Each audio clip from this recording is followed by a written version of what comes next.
And now hopefully you have room for the cap on P201.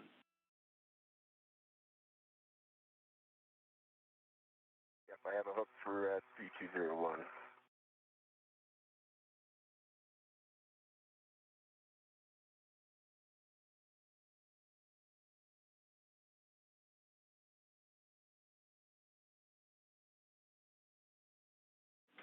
And just for status, you guys are right on the timeline, if not a little bit ahead. Copy. Thank you.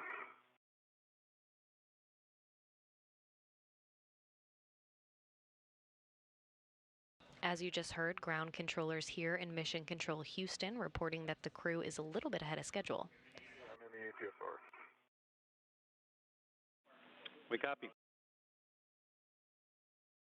Moving caps G7, 8, and 9. And you have a go.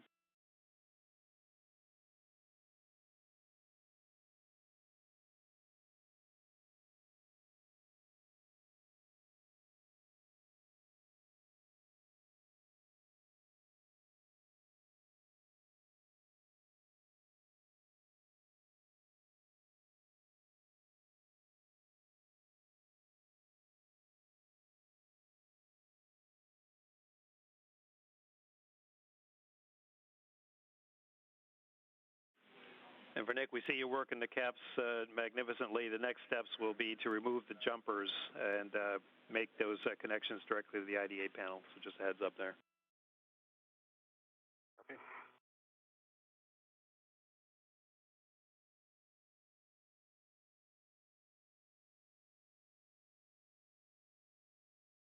Okay, Mike J1,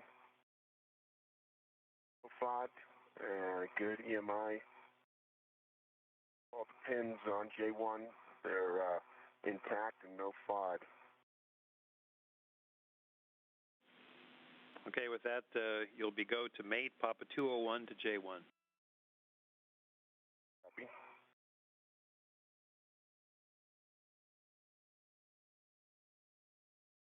That's a release, Mike. All right, very good. Working on jumper removal. Hey, Mike, J1 has made it over center. Okay, we copy, Drew, and your next cable will be Papa 2, the yellow cable. And again, we're looking for safety tethers not impaired. And you can take that cap off and stow that on the cap keeper. Copy. And for Nick, for demating the first jumper, J6, we'd like you to start with the IDA connection just to make it a little bit easier. Didn't work.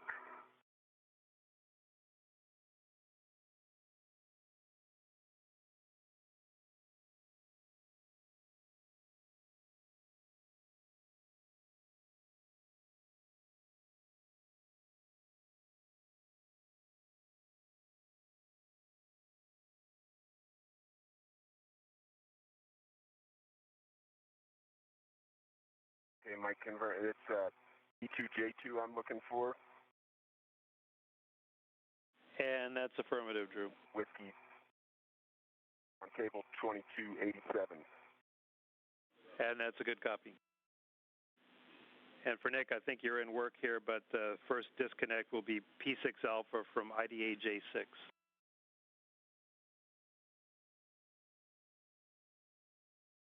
Copy. And J6 is demated. Also demated P206 from the jumper. And I'm ready to mate Okay. 206 on W2288. If you're happy with the connectors, you have a go to mate 206 to J6. And I see good EMI band, good pins, no FOD, ready to mate. And you have a go.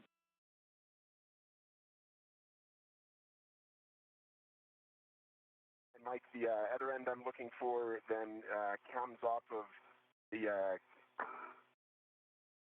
cable coming off of the J2. I've identified it.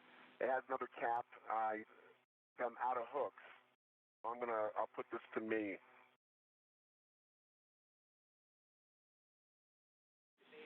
Okay, we understand. you're go for that, and it'll be a P2 to J2 connection. Copy. P206 to J6, made it over center. Okay, great work, Nick. And next, just go on to the next jumper, tether to that jumper with the cap keeper, and we'll start with the IDA first. Demate P5 alpha from J5. Work. Okay, Mike, so this additional cap is on an adjustable on my mini workstation, and that connection, there's pins look good, no FOD, and then the P2, J2 plug side, good EMI, no FOD.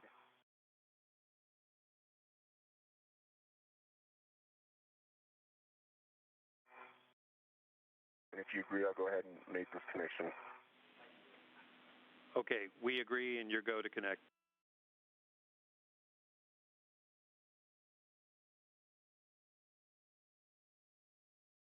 J5 is demated from the jumper. Jumper's removed, and I am ready to mate 205.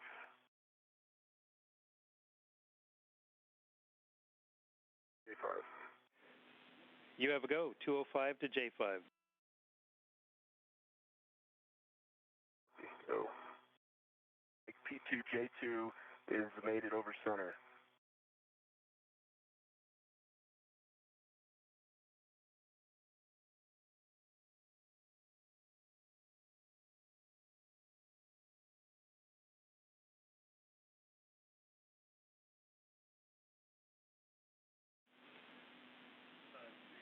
And for EVA for Drew, we would like you, once you finish that connection, to move the cap from your RET to the IDA cap keeper hook that's actually keeping it up there, and then you can let that 10 back to the bag. Copy. In work. Mike, J5, P205, made it over center.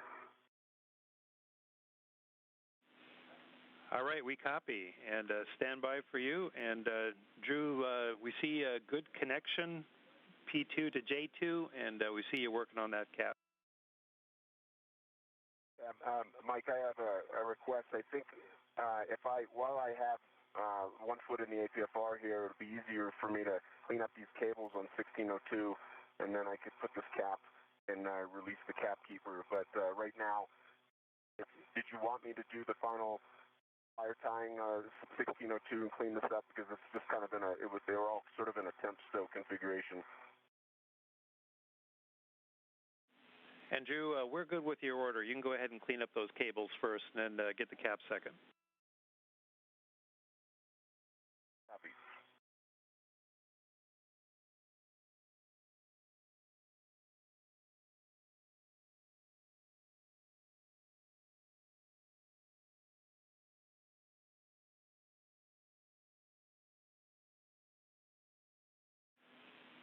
And for Nick, you did a great job with those, and we would like you actually to come out of the APFR and go hunt for the blue cable, if you could.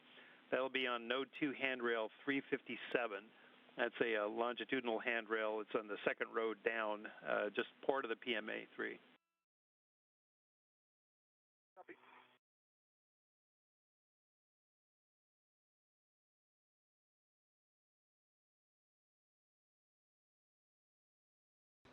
That mini workstation referenced several times here in the last couple minutes is a toolbox of sorts attached to the chest.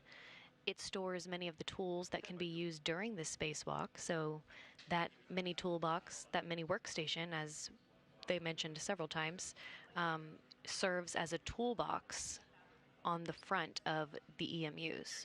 So Mike, so you're tracking. I'll be dragging this, I'll have to pass it underneath Drew's safety tether. So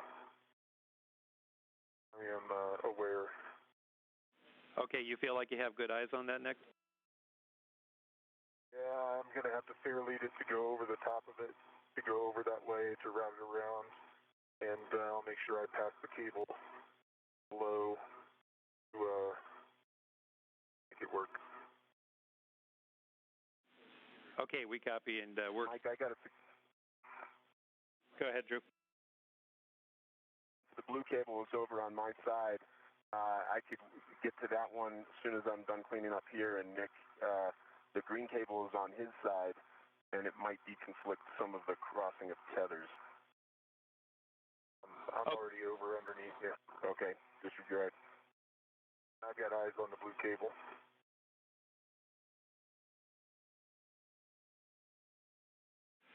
And for EV2, Drew, you're fine. Just one bundle with wire ties around the whole bundle. Copy that. And as much as possible, keep it tight and flush, and try to keep the handrails clear. Copy that.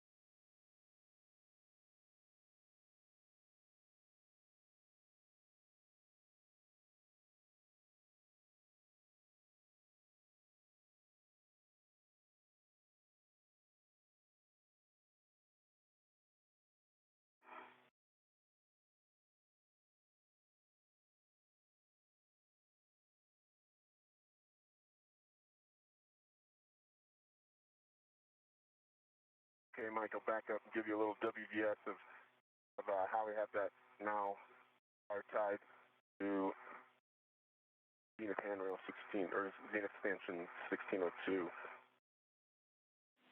Okay, we're about 30 seconds from WVS views, but that sounds good. Okay, with that, I'll get out of the APFR and over to retrieve the keepers. Okay. I'm just below you. Make sure you put eyes on me. Copy that, Nick.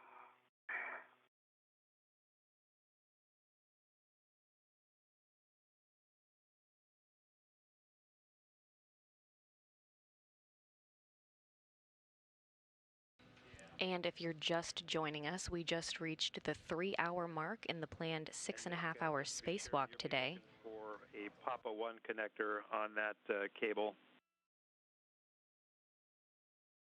Allie? And I'm sorry, that's Papa 208 and J1 on that cable. CA A1 to P1 labeling. It's called P208 Ethernet and a J1. So there's two ends to this guy. And that's affirmative. Yep. Select the right guy. Okay, so I'm backing out now some more. Okay, Roger. And if it makes sense to secure that to handrail 351 on the way, you can do that as needed. Otherwise, we'll be looking for the next handrail 1603.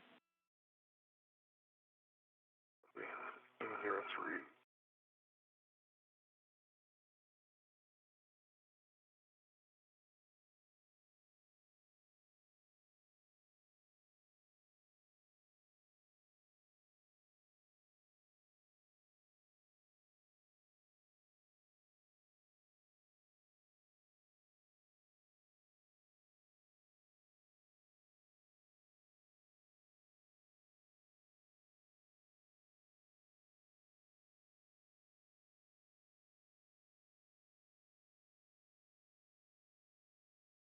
Okay, Mike, all caps are on the cap keeper, and released it back to the bag.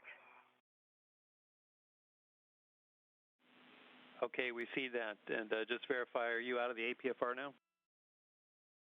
I'm out of the APFR.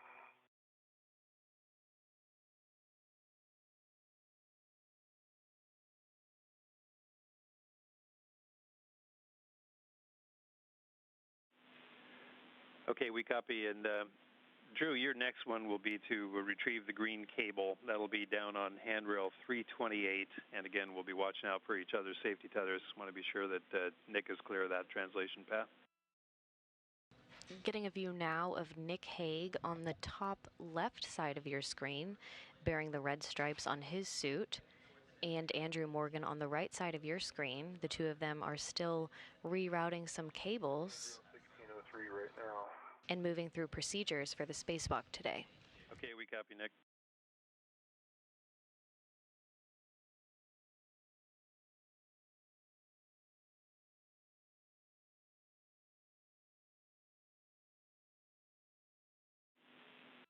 I'm going to throw a wire tie down on 0351.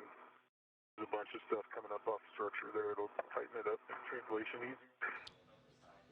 Earlier this morning, Nick Hague and Andrew Morgan's suits were placed on internal battery power, officially marking the start of today's spacewalk at 7:27 a.m. Central Time as the International Space Station flew 264 statute miles over the Atlantic Ocean.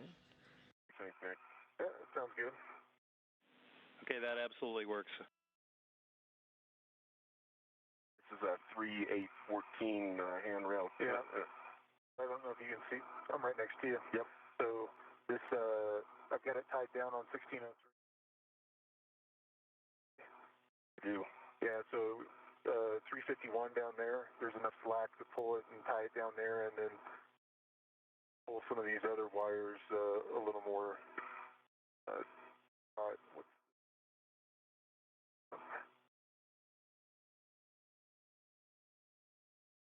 You could tie that one down too.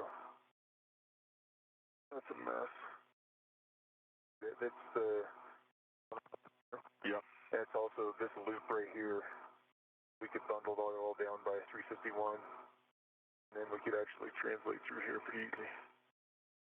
Okay. I'll keep running the 814 highway. And we're following along and agree with everything. Okay, so here's how this is going to work. You got to watch your safety tether. I'm going to get back on the other side of it. Okay. Am I clear? You'll go. Okay. And then I'm going to let this cable, I'm going to hang on to this, and it comes to you. Here we go. Okay, yep, I see a straight line back to it.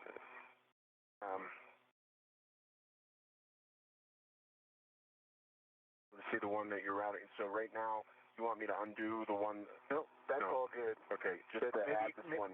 Maybe you can pull that slack down, that loop, and you see the one that's got the twist in it. That's the same cable. It's just got like 4 feet of slack that nobody threw out. Okay.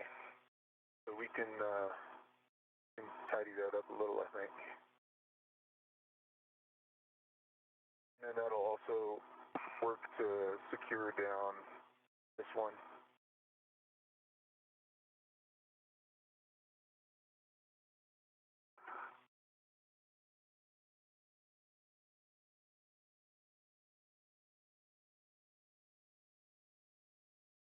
Mike, I've got wire tied down on 1608, moving over to 1614.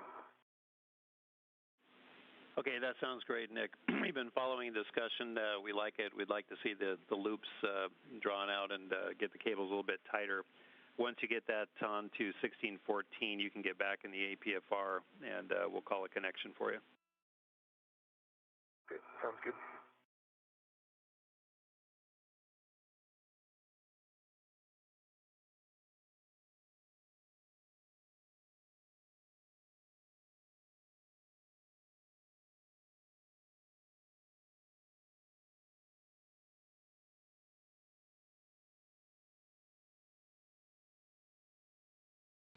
A great view now of both of the spacewalkers at work moving through the procedures for today's spacewalk. Again, Nick Hague and Andrew Morgan are continuing to reroute some of these cables to move power to a different side of the International Docking Adapter 3.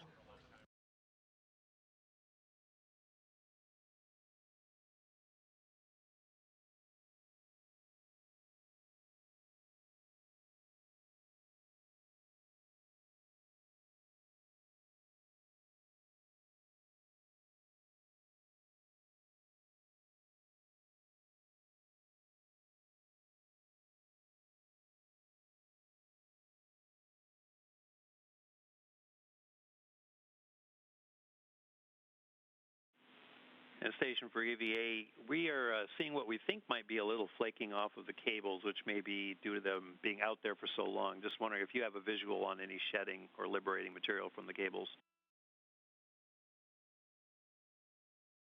I haven't noticed anything, but I'll keep looking. Yeah, Mike, I haven't seen anything, but there are these little ties along the way, every couple of inches, and I don't know if it's coming from that or if it's coming from the tape that's labeling the wire ties. Okay, doke. We copy.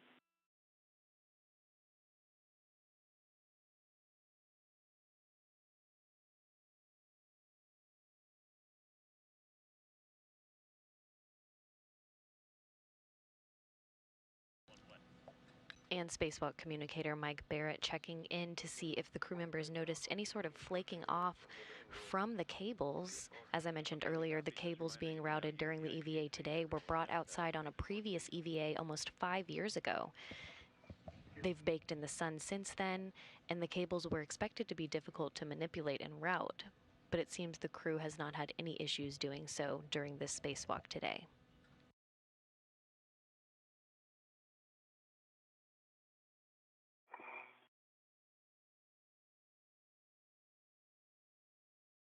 Mike, I'm in. Okay, we copy you in, and your next step will be with the blue cable, Papa 208. Again, we want visuals on the safety tethers. You guys have been doing a great job in keeping those clear. Let's make sure those are clear before we mate, and you can remove the cap from Papa 208. I have the 208 in hand, removing the cap.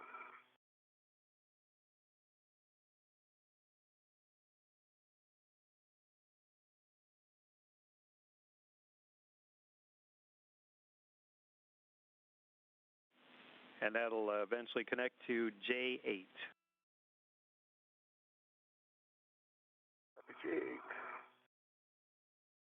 All right, I got that tacked down on 30351.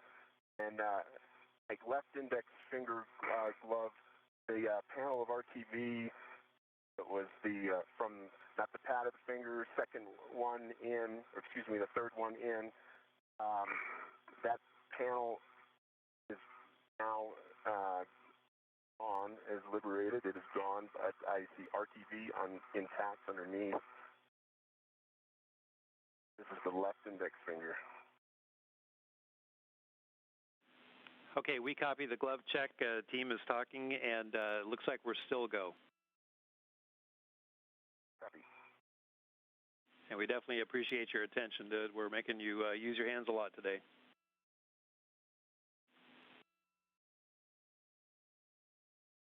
Mike, I've got Papa 208, good EMI bands, no FOD, J8, good pins, no FOD, ready to mate. And you have a go, Nick. So, Mike, I believe I head over to get the green cable over on starboard side. And your go for that, Drew. You're looking for handrail 328, and again, green cable, Papa 209 on the connector. Papa 209, copy. J8, made it over center. All right, we copy. The next for you, Nick, will be a cable-to-cable connection. You'll be connecting J1 from the blue cable to P1. That also connects to IDA J6, but this is cable-to-cable J1 to P1. You've got 2 caps to remove to stow on the cap keeper to do that.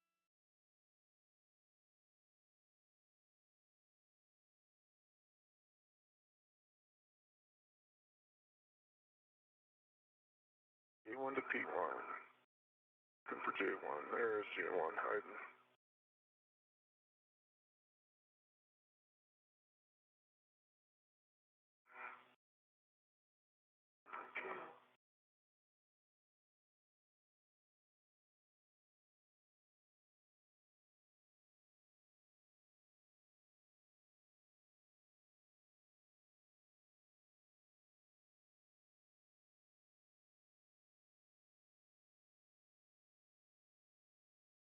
Okay, I think I got the right two ends, Mike. Working on caps. We copy.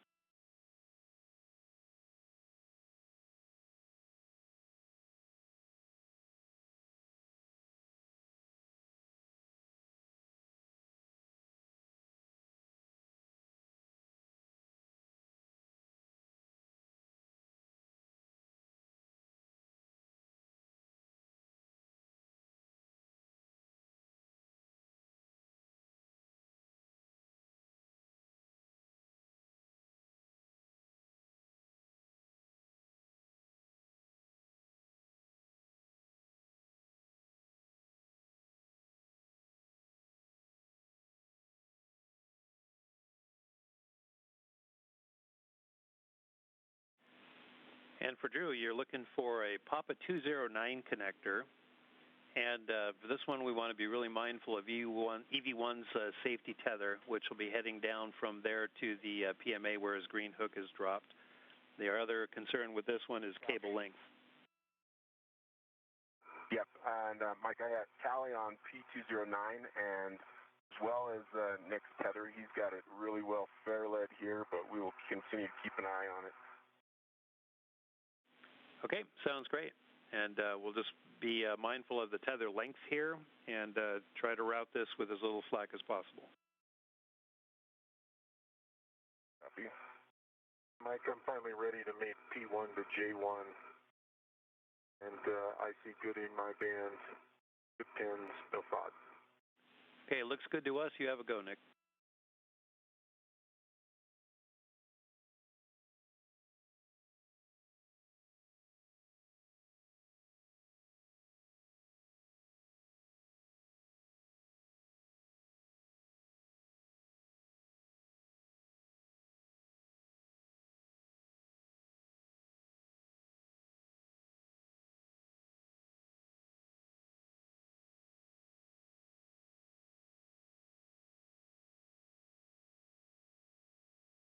Needed over center. Okay, we copy. That looks great.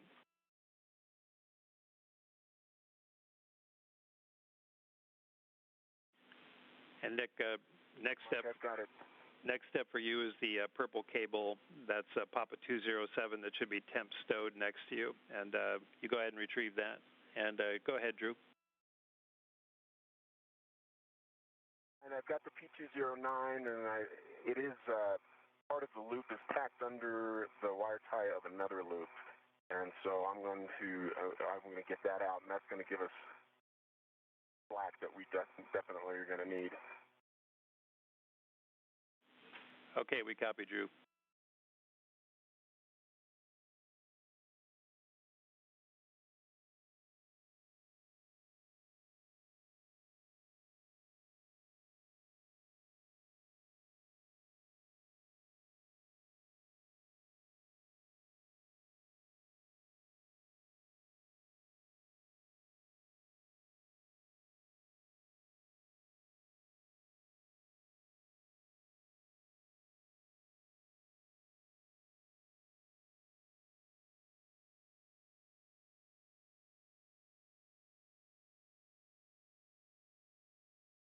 Get filled up those cap keepers.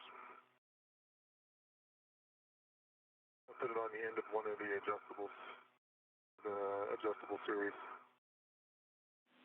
All right, we copy, Nick. Actually going to split the series and have the two adjustables independent off of the cap keeper. That'll give me another hook for the other cap as well. Okay, and we agree, Nick.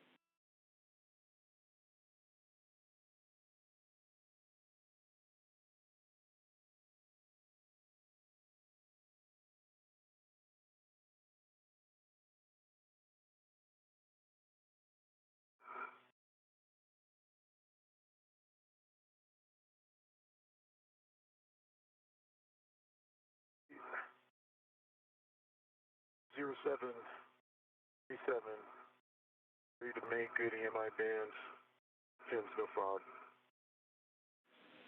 Okay, we like it, and you are go to make that connection, Nick. Work.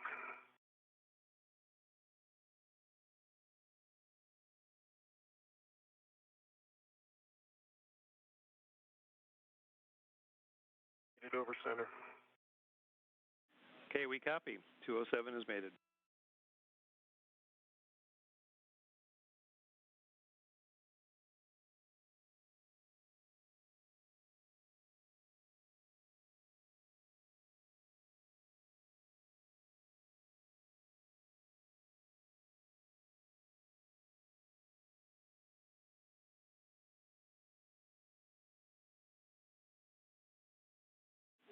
And Nick, for next step, that'll be to retrieve that green cable that Drew is working on. Again, we're a little bit concerned with the length of that.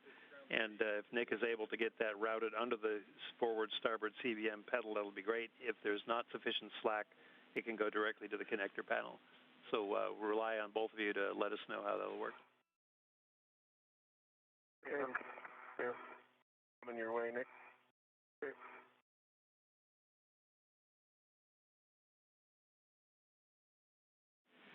And just a heads up on this, the green cable, we're going to mate it but not throw the lever on that. Roger.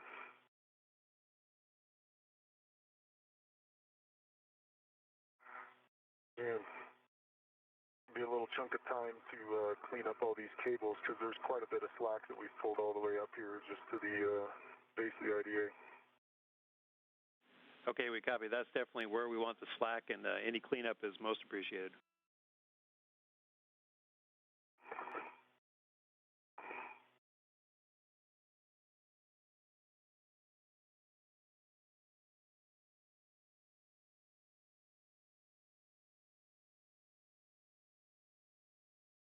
Let me take that right.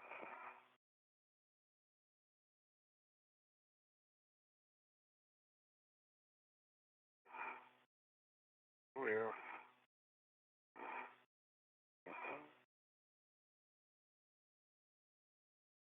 There we go.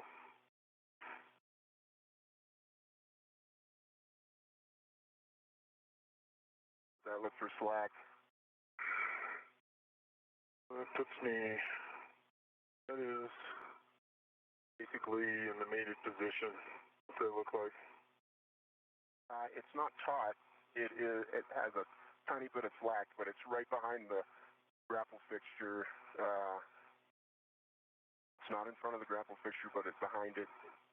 Can we, is there anything to tie it down to the structure to pull it away from the back of the grapple fixture? Gonna look here. There's a handrail under the grapple fixture. It would put it over the, directly over the pedal.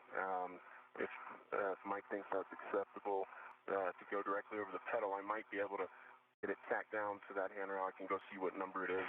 What if we went on the other side of the grapple fixture? Can we do that? The straighter line? No. And this is going to be, I mean, it's basically just stretched straight out. There's no way to translate around, is there? Just there's free space.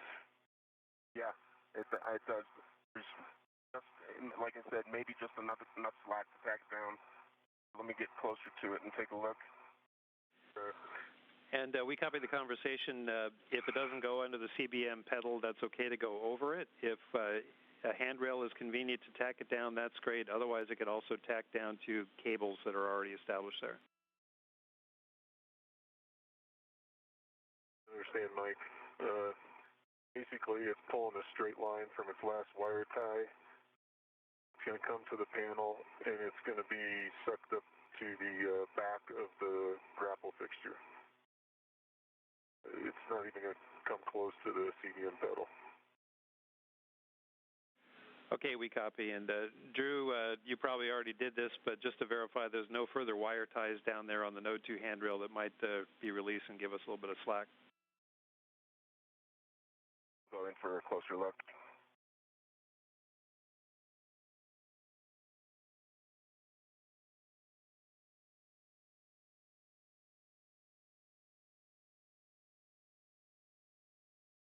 Mike, did you want me to press with removing the cap and putting it in soft dock? Or Stand by, Nick. Hold and see how much slack we have.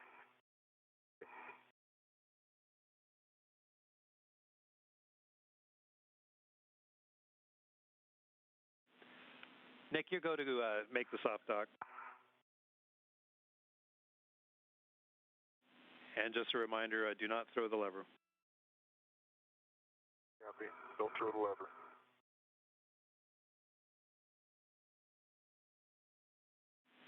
And just for both, Robo's preparing to back away, so if you see that T-Rex receding, that's all per the plan.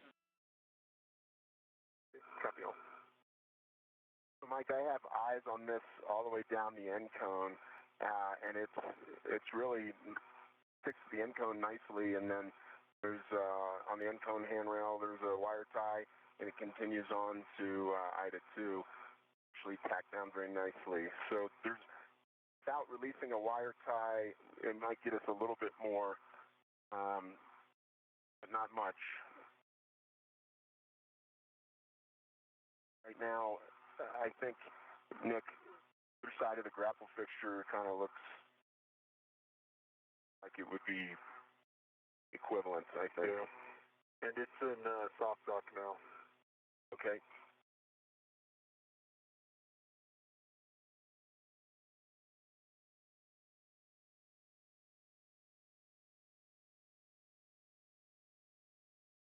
So if it's in soft dock, this one under the grapple fixture, I can put it down on this underneath here. It would be under a little bit of tension. All right, we copy, and you're doing just what we were talking about. If you can tack that down to some of the cables that are right there, and with a little bit the tension off, that'll work out just fine.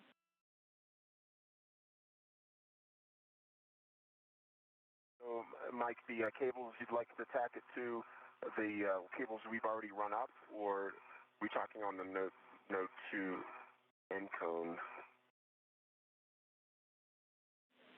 We were thinking the cables that were already there, but if you can also get it to the handrail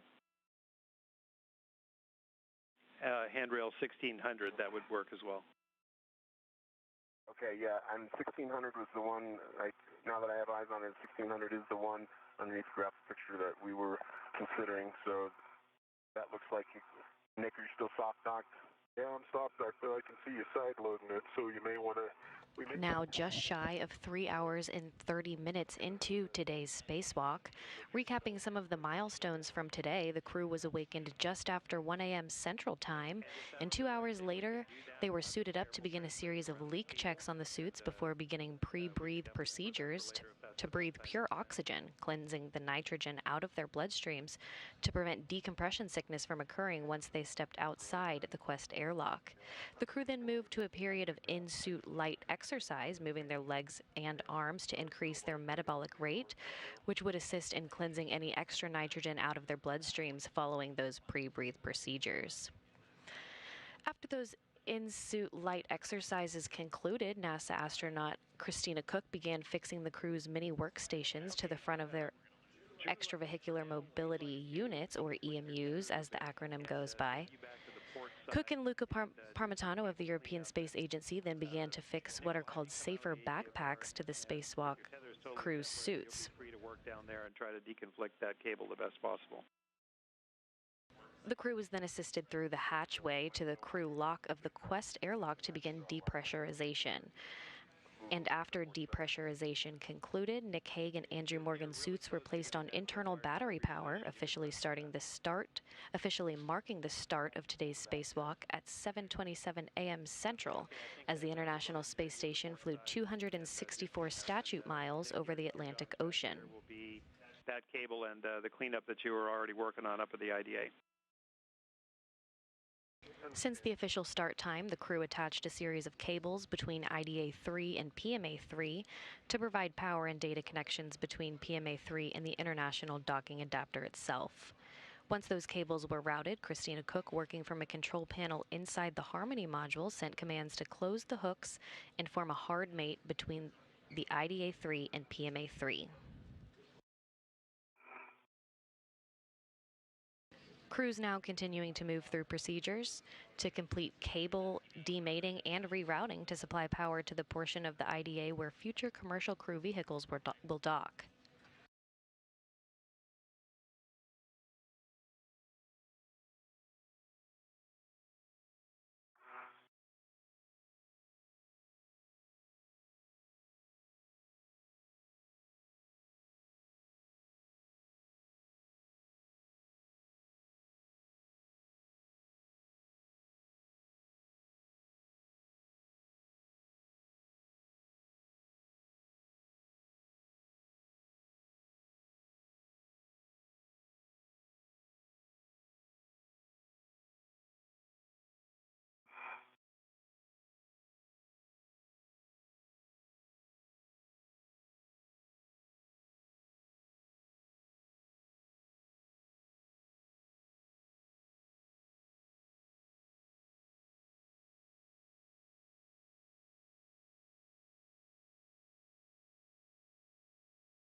And station for EVA, just some big words, big picture words.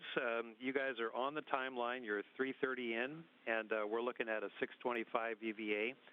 And we think we'll probably have time for the S0 truss jumper, but we want to get your quick assessment and be sure how much juice you have left. Things are going well. How you doing, Drew? I'm doing well. Yep. That sounds reasonable. Okay, we copy. We'll press. Mike, I'm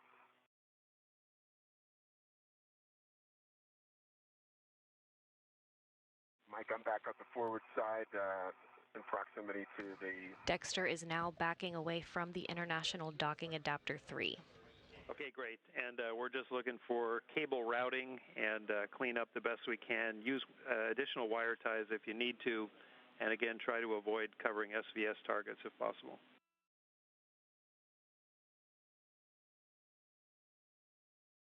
Copy.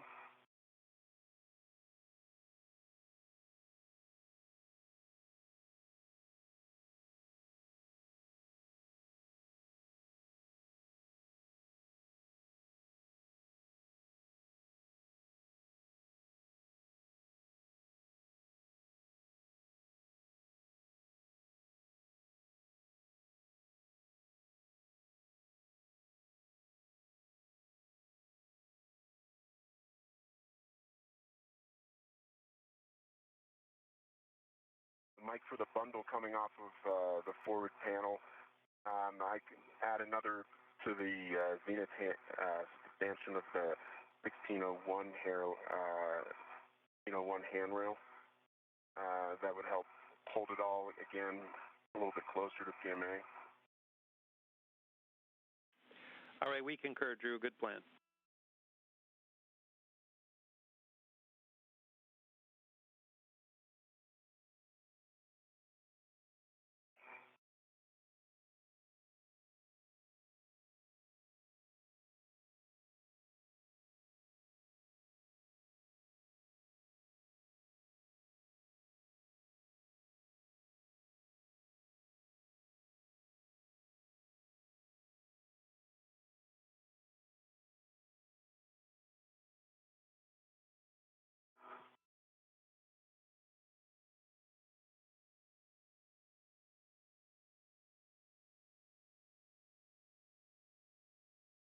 And we're starting to see the gap now between the Dexter, special purpose dexterous manipulator, and the grapple fixture on IDA 3 as it continues to back away.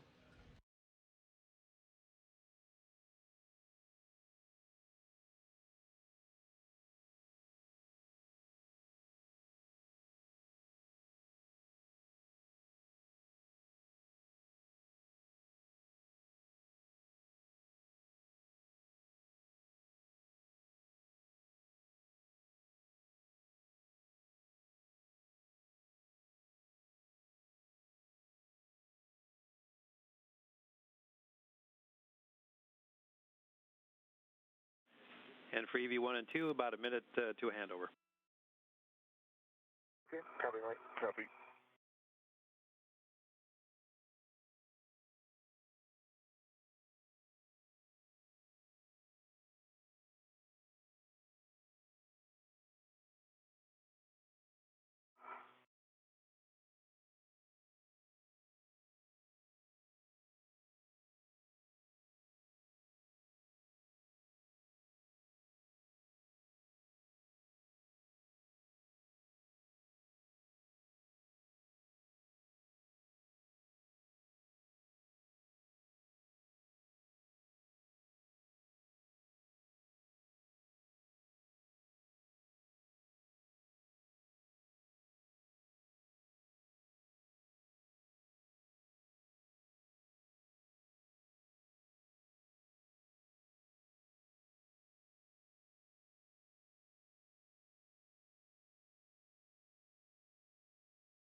We're in a short handover period between satellites right now, but should be regaining communications here shortly.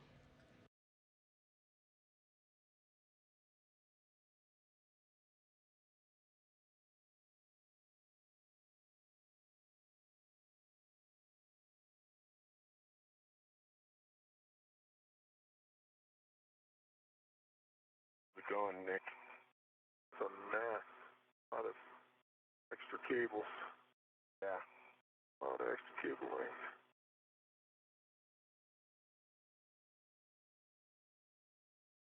I've given up on not clobbering this handrail. These pre-integrated wire ties are making it really, really challenging. They're exactly where you don't need them.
And Nick, I think the priority is to keep it tightly adherent to PMA, so, right, and as close to structure as possible. Yeah, affirmative.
Mike, you with us? Yeah, we sure are. We've been watching your work, and we like it a lot, and we're following your discussions, and we agree we want that as flush as we can. And for Nick, we'll take a glove and hat check now that you got a pause going. Sure. It's dry.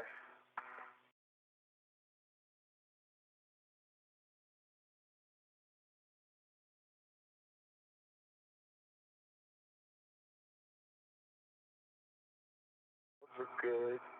I did, so the thing I've noticed is that I guess the VA tape overwrap on the cables, some of the has been fraying, and that stuff has been floating away. You can see some of it stuck to my hand. I don't know if that's what you were seeing earlier, but my gloves, no change to the gloves. Okay, we copy. Dry hab, no change to the gloves, and we did see a little bit liberate there, just as you were saying.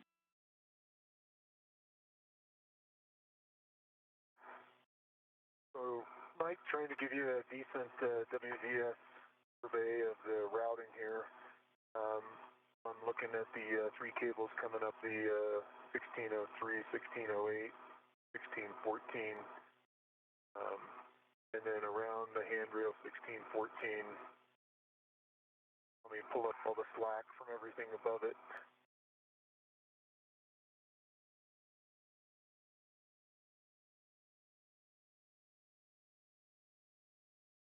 Those all look to be in a decent config. You guys agree?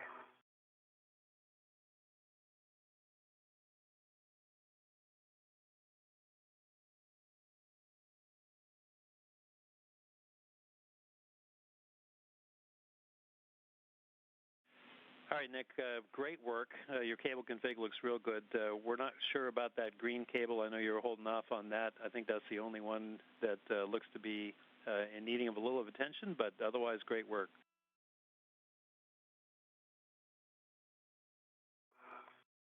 I'll give you another perspective on that green cable. Don't know if you can see it. My WVS as it runs behind the grapple fixture right now. It's stable for you. Okay, that looks about as... If you pulled the taut line between the two places, it would go straight through the grapple fixture.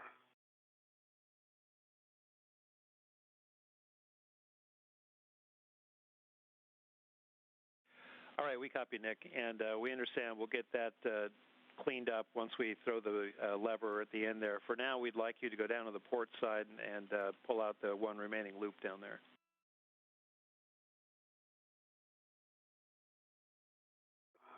Hey, Mark.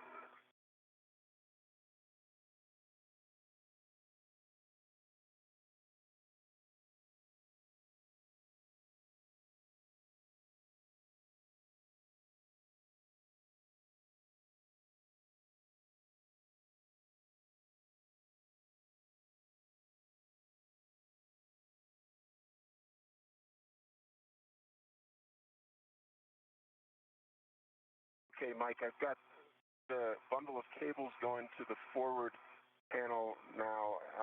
They are wire tied to both the zenith and the nadir extension of 1601. It's pretty tame on the way up for a couple of these wire ties, the integrated wire ties sticking out. Okay, we understand, Drew. I'm over the top of your safety tether right now. And for Drew, just verify you used one extra wire tie. Is that correct? Oh, I was able to line up this pre-integrated one here, and I wrapped the bundle with a pre-integrated one at the stanchion. Okay, we copy that. And obviously, you guys are at nighttime, but Drew, we'd like a WVS survey if we can, and to get a good look at the zenith aspect in particular. Copy. All right, so this is the nadir here, MA. We see it, and it looks good.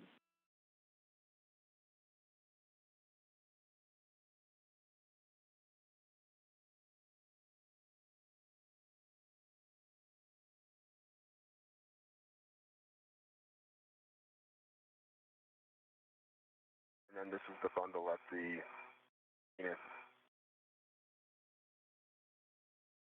1602. Okay, we're looking at it.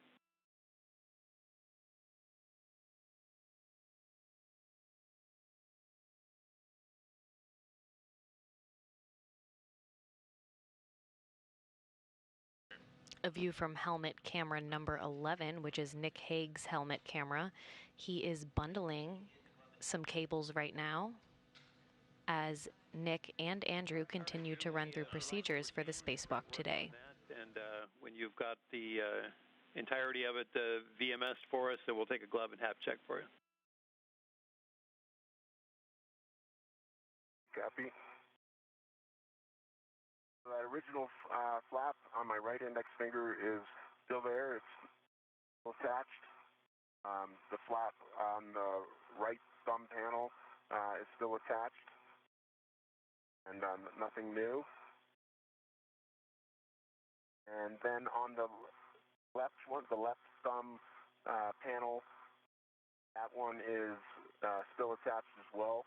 I mentioned the one on the left index finger, second panel in, that that panel separated itself. There's our TV intact underneath. And then on the left palm, the RTV in the center, in between the index finger and the thumb, there's a flap developed there as well.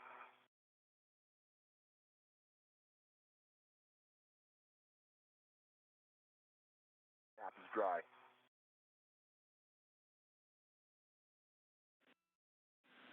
Okay, we copy dry hap and the words on the gloves. With this all being RTV, we're still good to continue, Drew.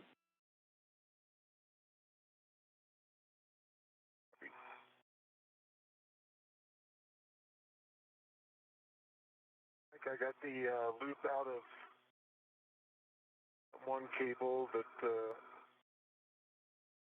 as you pointed out. It's all a little more flush now. Okay, great. Pull up a lot of slack up the side of node 2 as well.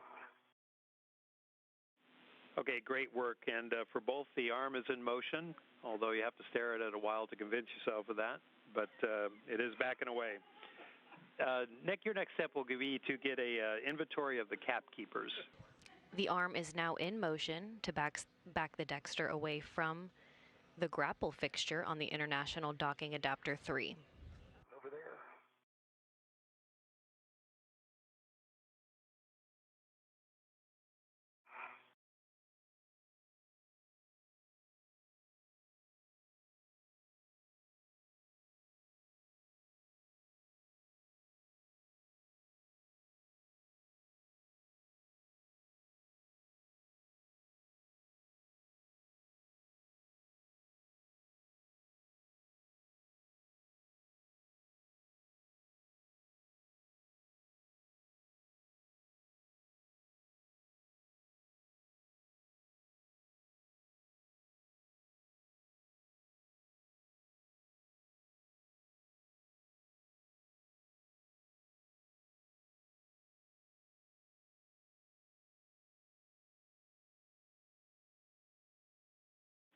And Station 3 VA, Drew, your next step will actually be a cap keeper inventory as well. And your cap keeper is tended back to the bag, so you know exactly where it is. Copy.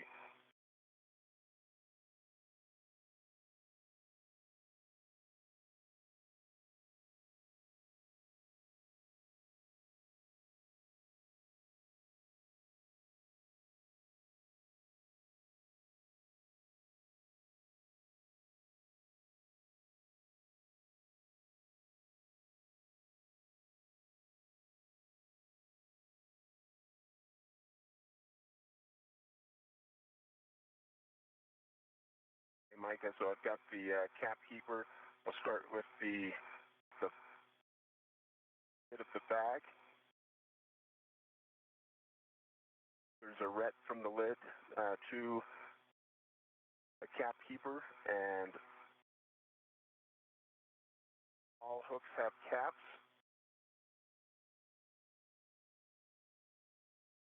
And then there is an adjustable to one of the hooks, and there's a cap on each end of the adjustable.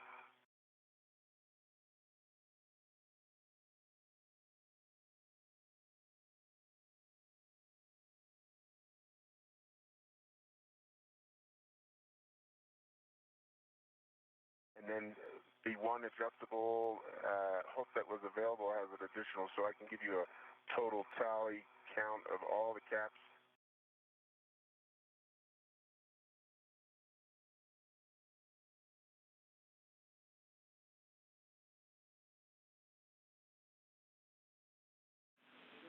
Okay, we copy, Drew. That's a good inventory, and we'll take next.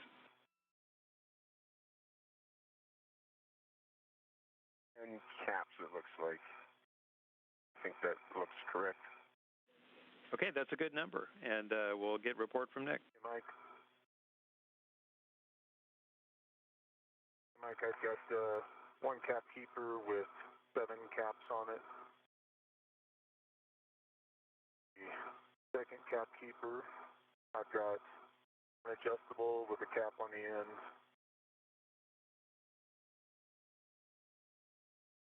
I've got one adjustable with jumpers attached. I've got an adjustable with a cap on it. And I've got one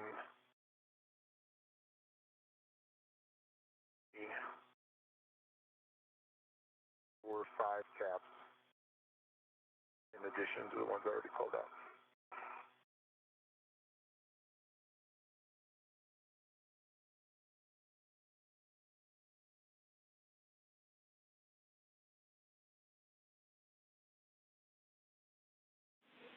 And Nick, we copy all. We think we should have one more cap. We should have a total of 14. We think we counted 13. So I've got 7 on one cap keeper, 5 on French hooks on the second cap keeper, and 2 on the end of adjustables. There's 14 caps. There's 3 adjustables and 2 jumpers.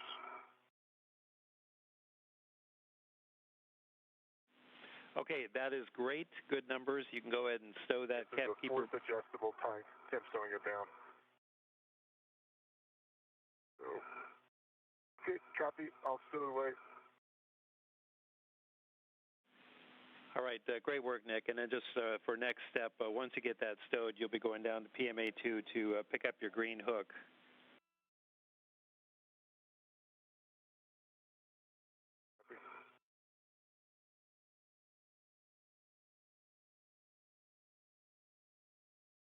Some more that's coming back Yep, to the back. Okay, on its way.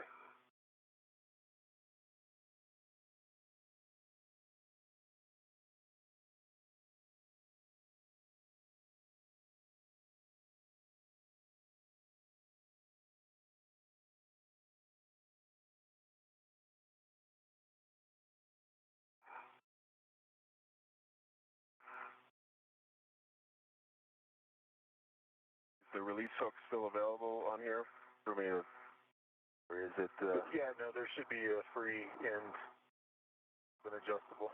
Yep, I see it.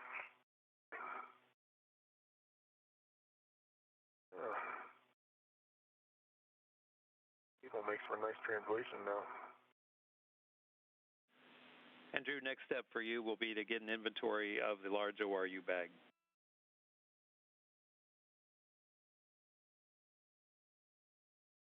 Yeah, so we've covered cap keepers,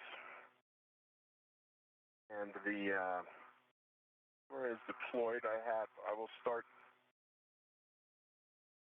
as you face the lid on the left, and I've got a GoPro camera on an adjustable and a ret to the reflector bag, and then I have a ret to a large small adjustable. And down to the right side as you face the lid, we have elongation tie-down tethers and gap check tool, scraper tool connected to them.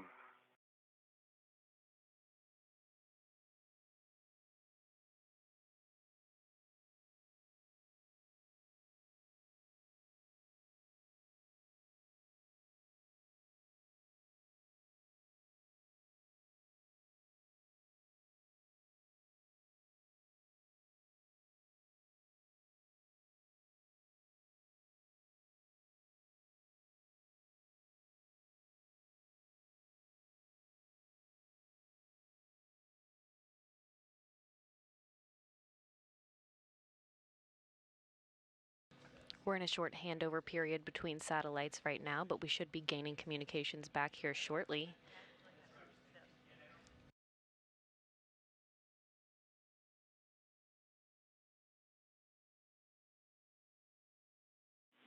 And Station Houston for EVA back with you after a short handover. Drew, we copied the inventory and we accounted for everything, so well done on that. And your next step will be for the H fixture MLI. Copy. And Nick, once you pick up your green hook, we'll have you retrieve the portable wireless camera as well.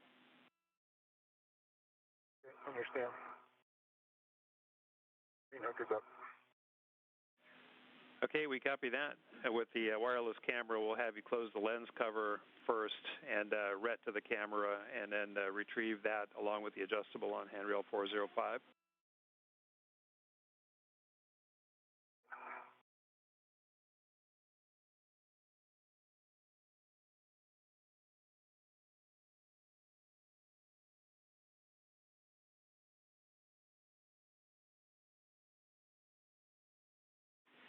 And Drew, just a note, as you're heading up to the H fixture, you're going to be doing this reverse origami to fold that thing over it. But while you're nearby that, you'll be releasing the IDA thermal cover straps on the port side of the cover when you can reach those at your convenience.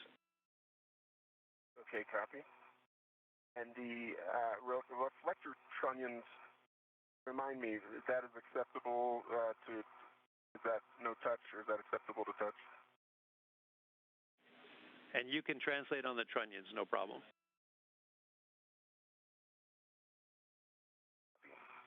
And just a reminder that the OTCM is just a couple of feet above you there. Copy, see it. One of the tasks for the spacewalk today is the removal of the thermal cover on the IDA to install a pair of reflectors on the new IDA, which will serve as the new docking cues, amongst others, for the approaching commercial crew vehicles. Mike, I was going to put 1 foot in the APFR for this, if that's acceptable. And that's a good plan, Drew. Hagen Morgan will also place a cover on the grapple fixture of the IDA, to which the special purpose dexterous manipulator grappled onto 2 days ago to extract the IDA from the trunk of SpaceX Dragon. It was then maneuvered into its pre-install position just a few feet away from PMA 3 for today's installation.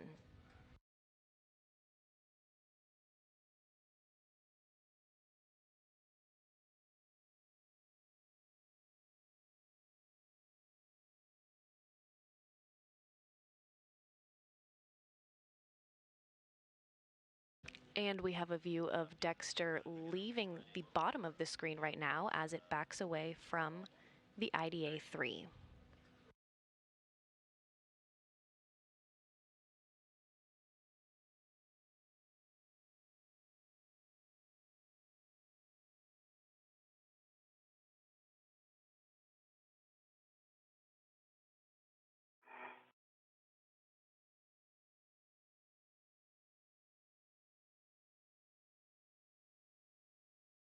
Okay, at the H fixture.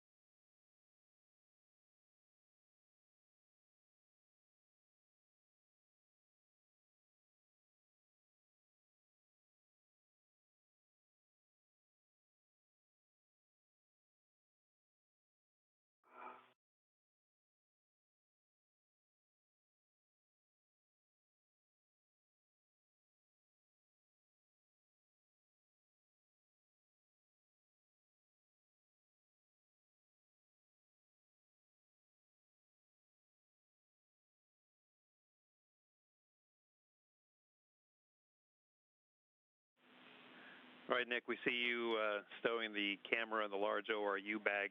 After that, we'll be looking for a quantity of wire ties in your caddy and on your BRT before we hedge off.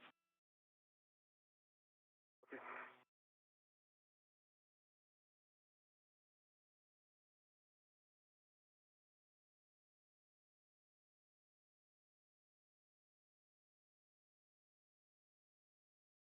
Hey, Mike, UVS survey of the fixture MOI. Okay, it looks good from here. We do have a pretty good view of it, and if you're happy, we're happy on it. And while you're there, release whatever IDA thermal cover straps on the port side of the cover that you can get. Copy, I've released 1400.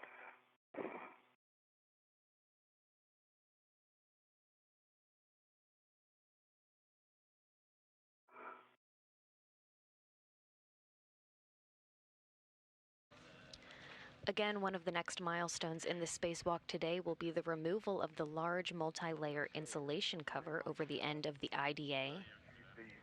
Removing that will expose the passive soft capture system, the soft capture ring with 3 guide pedals, 3 latch strikers, and 3 soft capture sensors will serve as the docking targets for the new commercial crew vehicles during final approach for contact and capture. To contact any of the ceiling surfaces. And you are going to stow the IDA reflector bag outside.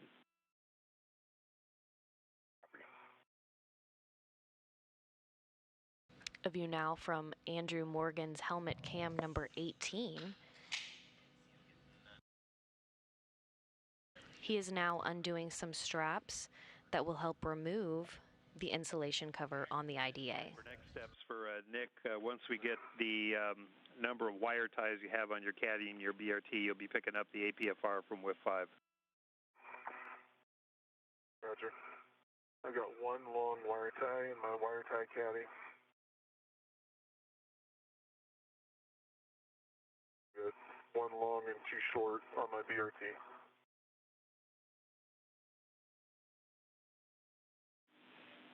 Okay, we copy. And for Drew, just watching out for the PDT there with your feet. Copy.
Okay, I'm next to the APFR. I'm going to stow the ingress aid and get ready to retrieve it.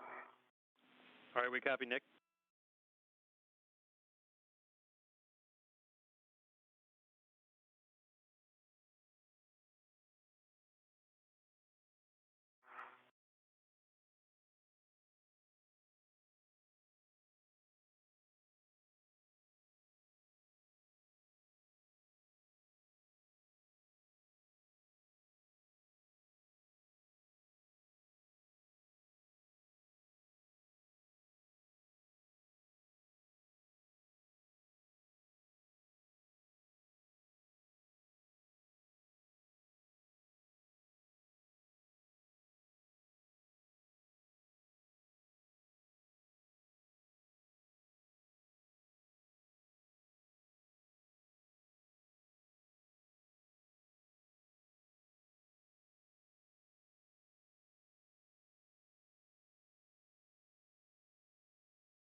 And Drew, just for next steps, once you have the reflector bag definitively stowed out there, you'll be retrieving the adjustable, the large small, honorette from the large ORU bag and attaching that adjustable equipment tether to the IDA thermal cover fabric handrail.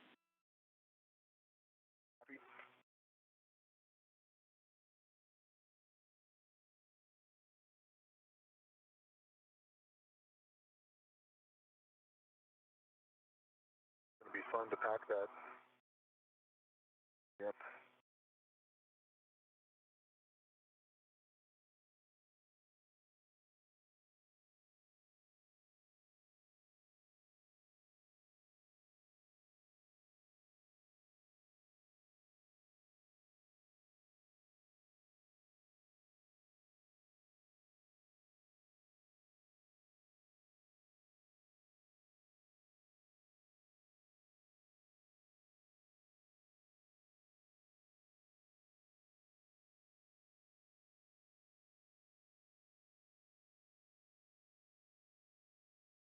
Okay, I've got the large small to the fabric handrail.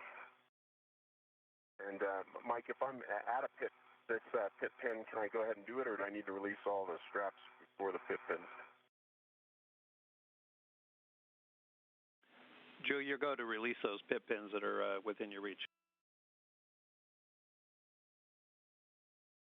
Okay, so I've released the one that's by 1406, handrail 1406. Okay, we copy.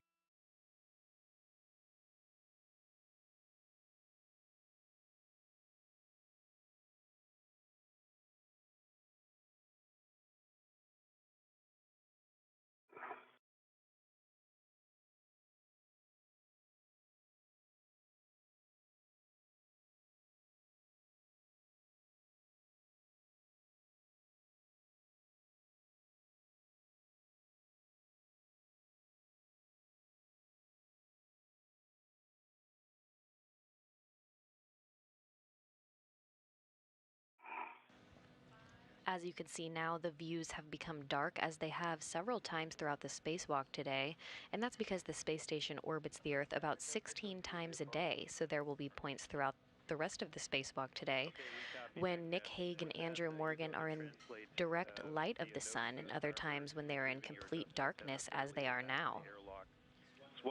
And that happens as the station moves through orbital daytimes and night times. And the spider cable activity, no need to ingress the airlock for further wire ties just now. Okay, understand.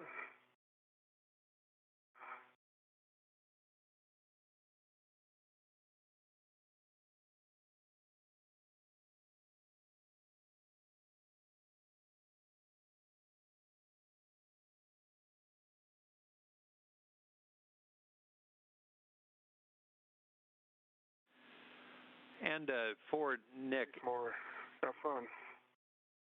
Together. For Nick, as you're translating down there, you'll be going along the green-white cable, the first one that Drew routed up there. Drew had mentioned that it may stand a little bit more securing down there. If you happen to see it and you can use a integral wire tie of convenience, we'd like you to do that. Okay.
And Drew, just as a reminder, when you have all the straps and the pit pins released, you'll be lifting the cover zenith to avoid contact and rolling it or folding it from aft to forward, and then tend it down into the bag. Copy.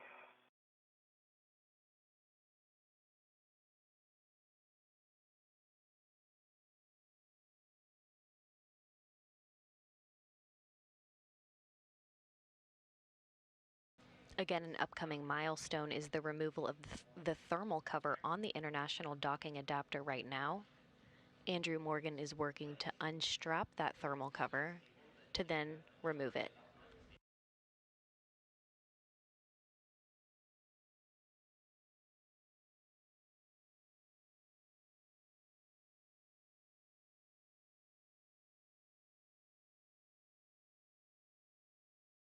An up-close view from Andrew Morgan's helmet camera number 18, as he continues to unstrap that thermal cover for removal.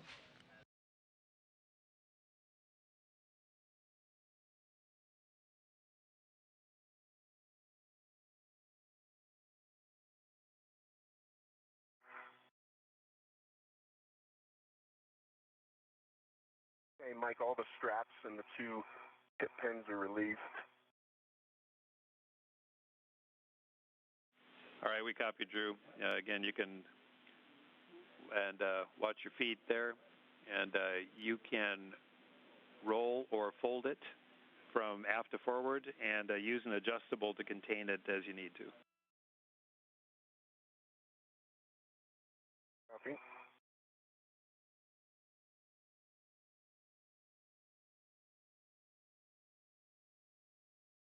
And Drew, just a note, your tether is between your legs.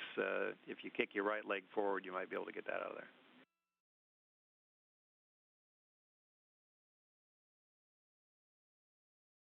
Copy, thanks. Well done.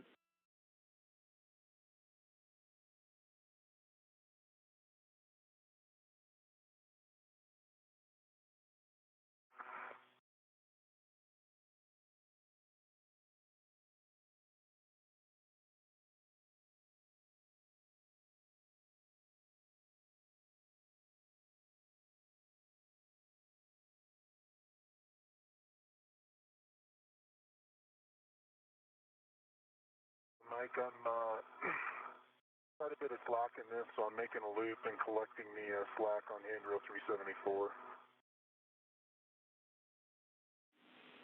All right, we copy that, Nick. Great work.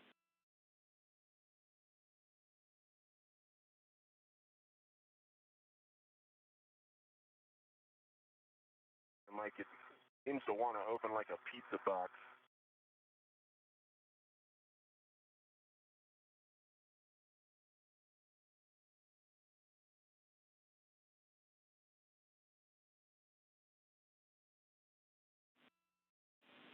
Okay, Drew, it looks like it's coming loose now as advertised. How's it looking to you? Yeah, it was completely clear of the mating surface. Okay, great.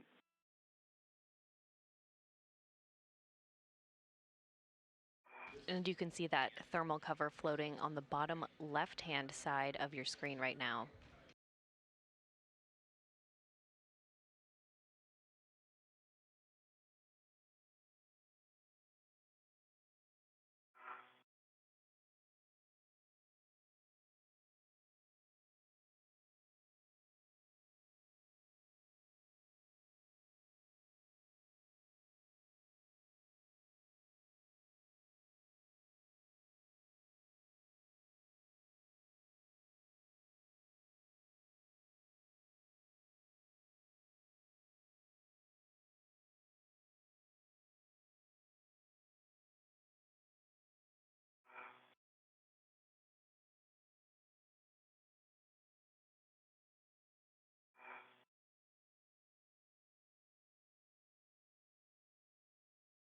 Now 4 hours and 15 minutes into today's spacewalk, as a new docking adapter is now installed to the space station.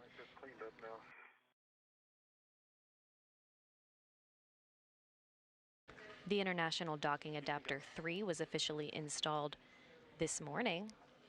Give you WBS survey. And it joins an identical docking adapter, IDA-2, which was installed to pressurized mating adapter 2 almost 3 years ago to the day on August 19, 2016.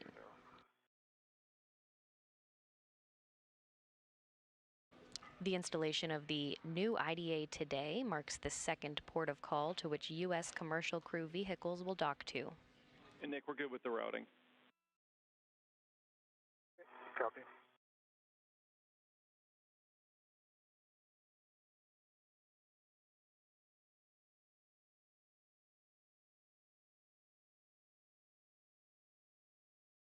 Another sunrise.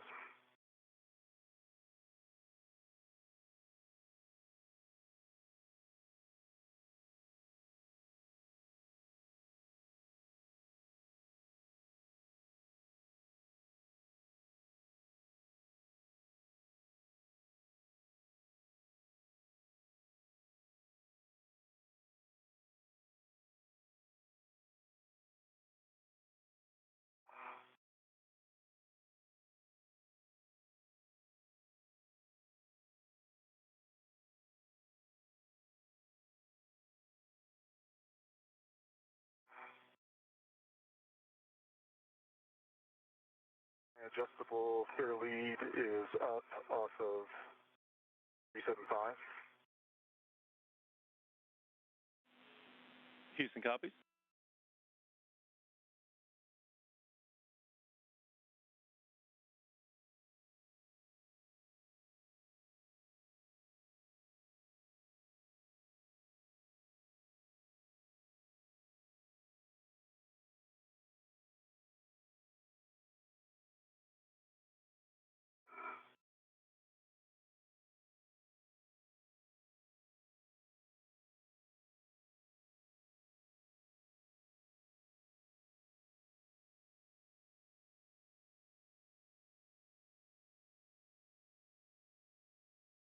And I am translating back to the airlock.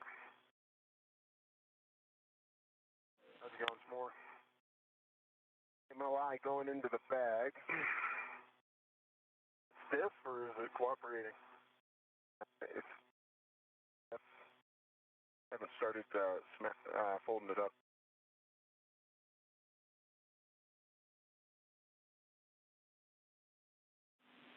And for Drew, we copy your work there. It may help you to BRT in place to get that wrestled in there. Copy.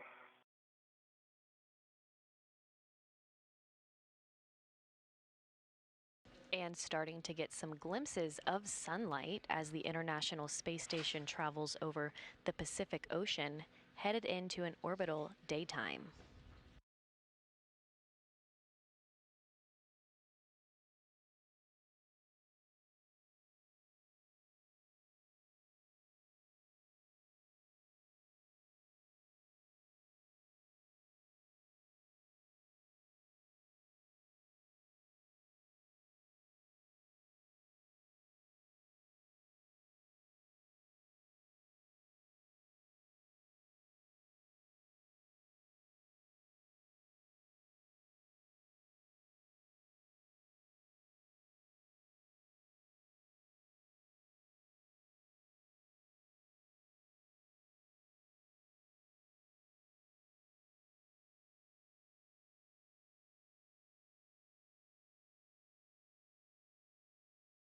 In the corner on ESP2.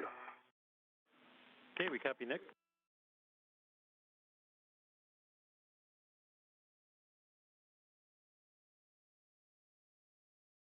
Now that the thermal cover has been removed from IDA-3, we're getting an exposed view at the bottom of your screen of the passive soft capture system.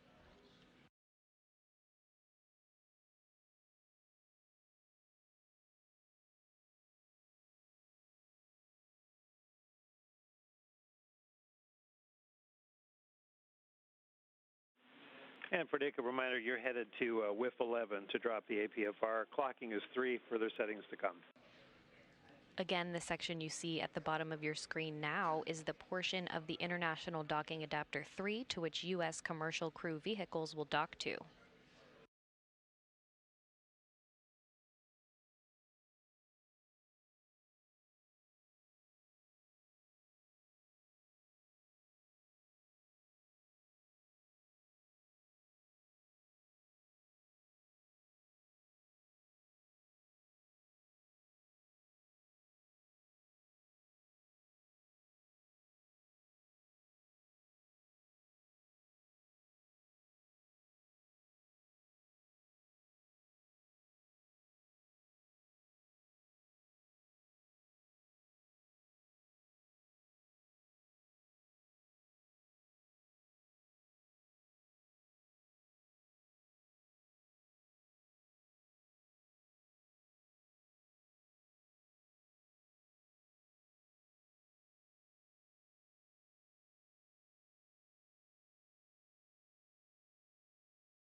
Okay, the width is in at a clocking of 3. Ready for setting. Okay, we Full see twist test. clocking of 3. We copy a good full twist test, and you're looking for Quebec, Foxtrot 3. Quebec, Foxtrot 3. Good copy. And for Nick, just verify got a good black-on-black check with the locking collar. Firm. Sorry about that. That call. No worries. Looks good to us.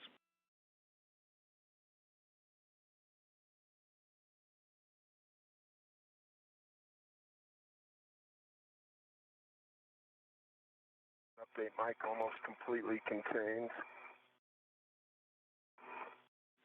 No, you're doing great, Drew. It's like beating a big hostile marshmallow. Yep.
Mike, I've got it, Quebec, Foxtrot 3. Okay, great work, Nick, and we'll take a glove and hap inspection after your translation.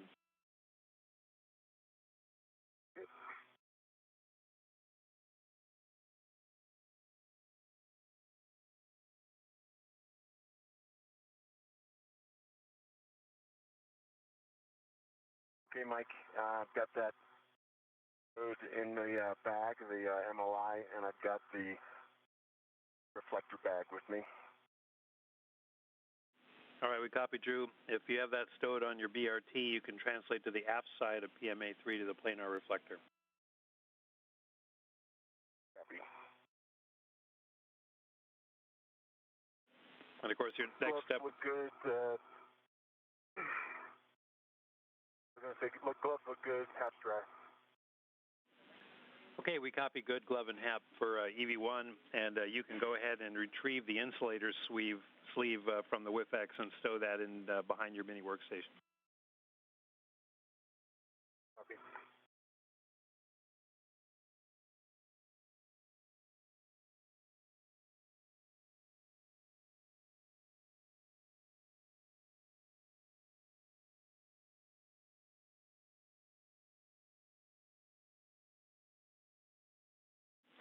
And you guys are just a bit ahead of the timeline. And for EV2, of course, your next step is to get the MLI from the reflector bag and stow that onto the PMA-3 planar reflector.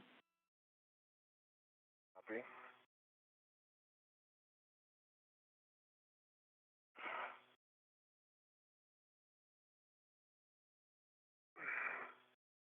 Mike, I've got the MLI behind my workstation. It translate out. All right, very good. And just a reminder to translate aft, then zenith over the airlock, and fairly to the base of the seat of spur. Okay.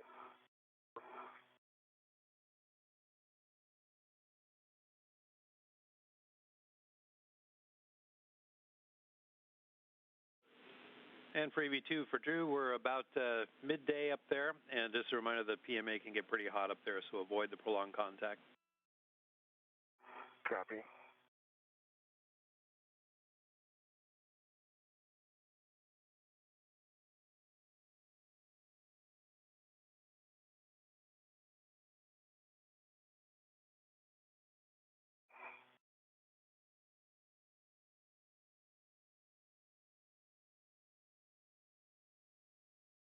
translating back to the port side.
And for Nick, we're recommending handrail. We see you, and we're recommending handrail 3400 as a fair lead point at the base of the sea to spur. Copy.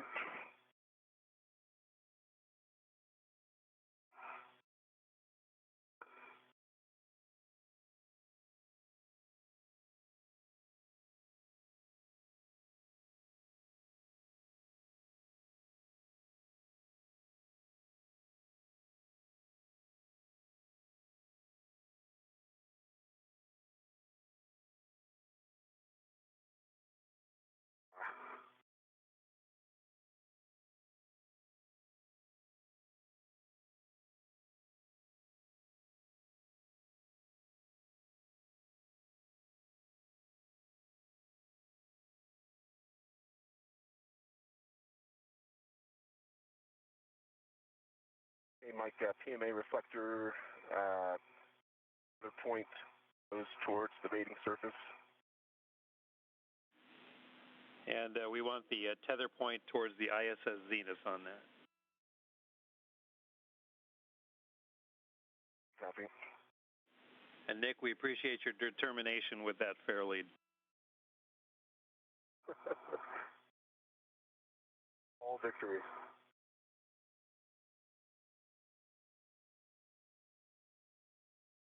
And once on the forward facer, we recommend dropping a green hook at mile marker 7560. Copy. 7560.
Hey, Mike, how's that looking, WVS? And it looks good to us.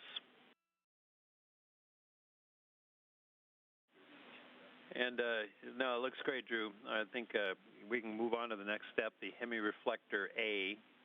And just a caution with that, to avoid contact with the black sphere of the hemi-reflectors, just use the handles only.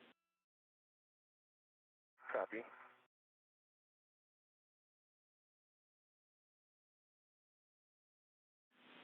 And we think it's easier. Green hook's down. Okay, we copy Nick, standby. Drew, we think it'll be easier if you're on the left side with your head up zenith there on the left side of the trunnion to perform the heavy reflector install. Copy that with my right shoulder to it. Copy. And for Nick, we recommend that you push your safety tether pack into the truss, or your safety tether into the truss ahead of your body, and you'll be looking for handrail 3446. That'll be on the starboard side, your left as you go in, and you can follow that to the aft handrails along the back there. Copy.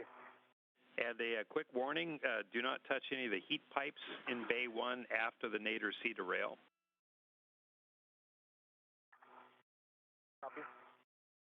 Now 4 hours and 34 minutes into today's spacewalk, Andrew Morgan and Nick Hague will begin to install 2 heavy reflectors, which will serve as docking aids that will provide visual cues for the approaching U.S. commercial crew vehicles as they are on final approach for contact and capture to the newly installed International Docking Adapter 3.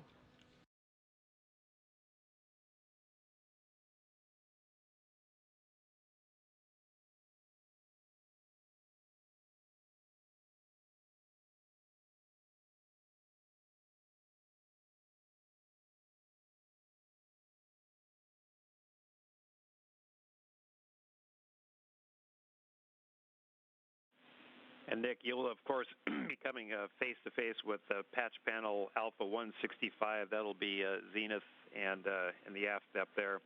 Let us know when you see that, and we'll want to verify your gauntlets are in place. Tally-ho, and gauntlets are in place. All right, we see it. It's a great view. And a warning, avoid allowing the ungrounded connector recontact with the ISS structure, and that's Papa 338. Copy. First step with that is to release the TA clamp zenith of that ungrounded connector, Papa 338. It should be near handrail 3463. You should be able to follow the cable up to the TA clamp. Released. All right, we see that. And recommend then BRT near the ungrounded connector. Recommended handrail is 3466. Okay. We've already got a BRT down on 3465. I think it'll work. Okay, if that works, then you can retrieve that insulating sleeve.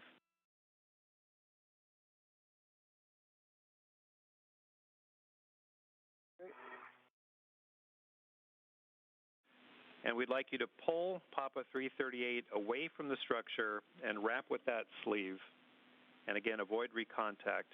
And there'll be a Velcro on the booty to engage, as well as a captive wire tie. And we want no metal showing. Understand.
And Station Houston for EVA back with you after a short handover.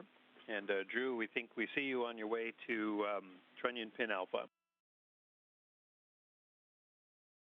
Yep, I'm BRT here and getting ready to pull out Alpha.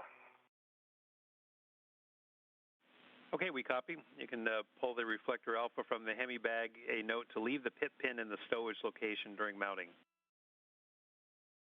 Copy.